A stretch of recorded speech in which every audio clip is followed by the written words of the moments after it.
Bonjour les enfants, j'espère que vous allez bien.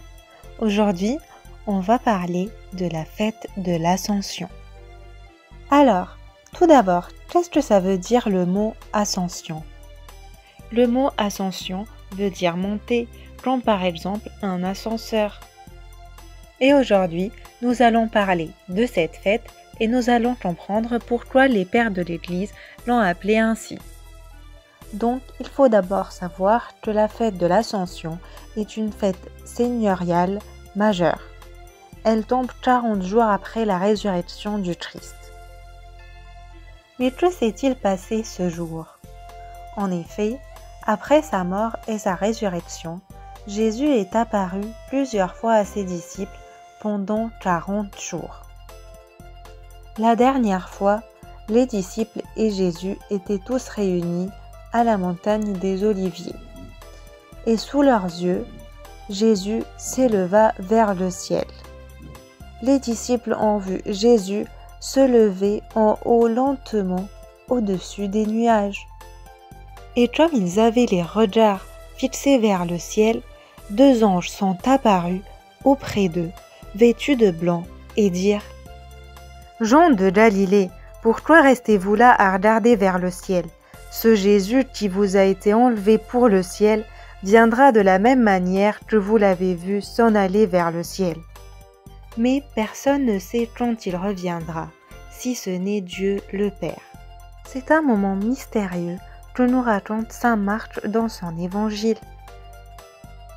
Et aussi saint Luc dans son évangile et dans son livre d'Actes des Apôtres. Ainsi, saint Marc nous a dit: le Seigneur, après leur avoir parlé, fut enlevé au ciel et il s'est assis à la droite de Dieu. Juste avant de monter au ciel, Jésus a demandé à ses disciples de séjourner à Jérusalem jusqu'à qu'ils reçoivent le Saint-Esprit qu'il va leur envoyer. Ils ont donc séjourné dans une chambre haute qui appartenait à la maison de Saint Marc. Ils priaient ensemble jusqu'à qu'ils aient reçu le Saint-Esprit. En effet, Dieu nous a envoyé l'Esprit Saint pour nous enseigner, nous rappeler et nous guider dans notre vie quotidienne. Le Saint-Esprit est descendu sur les disciples 10 jours après l'Ascension. Mais pourquoi Jésus est monté au ciel?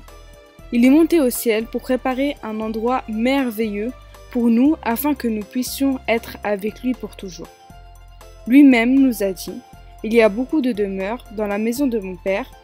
S'il en était autrement, je vous l'aurais dit. Car je vais vous y préparer une place. Et lorsque je m'en serai allé, et que je vous aurai préparé une place, je reviendrai, et je vous prendrai avec moi, afin que là où je suis, vous y soyez vous aussi. » Jésus a donné une mission aux disciples pour que ces derniers prêchent la bonne parole du Seigneur. Jésus explique à ses disciples que même s'ils ne les voient plus de leurs yeux, il ne les abandonne pas. Il va leur envoyer la force de son Esprit Saint pour les accompagner partout où ils iront pour annoncer cette bonne nouvelle. Comme il le fait pour les apôtres, Jésus nous accompagne dans nos vies, même si nous ne pouvons pas le voir. Bon, maintenant on va passer aux questions. Alors, la première question. Quelle était la promesse de Dieu lorsqu'il est monté aux cieux? La deuxième, pourquoi Jésus est monté au ciel? Et la dernière, il est monté après de combien de jours de sa résurrection? Donc on a retenu un verset qui est: « Hommes de Galilée, pourquoi vous arrêtez-vous à regarder au ciel? Ce Jésus qui, du milieu de vous, a été enlevé au ciel, en viendra de la même manière que vous l'avez vu monter. » J'espère que le cours vous a plu et on prie tous ensemble pour qu'on puisse se revoir bientôt.